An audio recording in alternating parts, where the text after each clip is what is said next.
C'est l'étude de Madame Patachou. C'est l'étude de Madame Patachou. C'est l'étude de Madame Patachou. Madame Patache.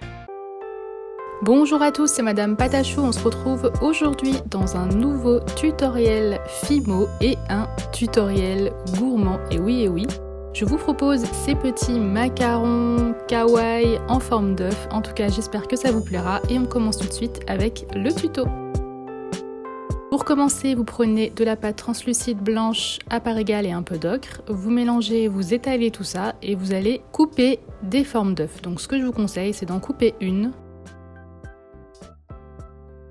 de la décoller, de la reposer sur la pâte et de recouper autour.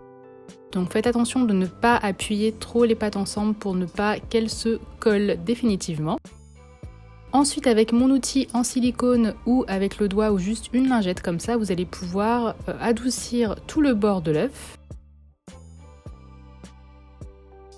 Et maintenant vient la partie de faire le macaron, donc c'est exactement la même technique que d'habitude. On prend le dos d'un scalpel ou d'une aiguille si on n'en a pas. On vient tracer, enfin plutôt appuyer une ligne pour ne pas déformer la pâte et en dessous de cette ligne, on vient texturer avec une aiguille.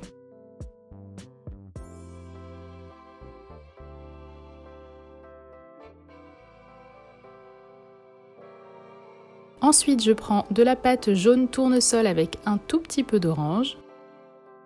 Je fais un boudin, je coupe plein de boules, enfin 3 en l'occurrence puisque je fais 3 macarons.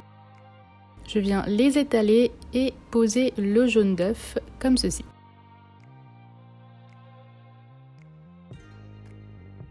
Donc moi je fais la tête kawaii d'un seul côté, mais vous pouvez le faire des deux si vous le souhaitez.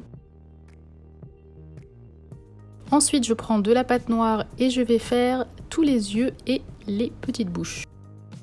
Donc on fait attention à bien prendre de toutes petites boules de pâte. Donc évidemment, si vous n'êtes pas à l'aise avec des si petites pièces, vous pouvez les faire plus grosses.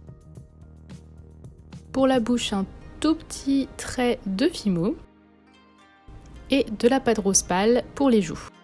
Donc là, j'ai mélangé du blanc et du rose pour l'éclaircir, mais si vous avez déjà la pâte pastel, utilisez-la.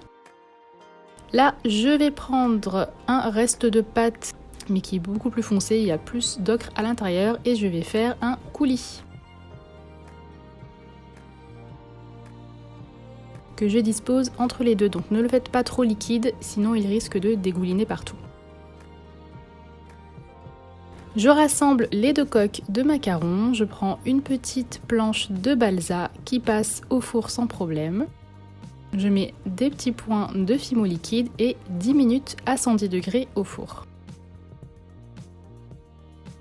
Et voilà, c'est terminé, j'espère que ce petit tuto vous a plu et on se dit à la prochaine pour une nouvelle vidéo. Bye!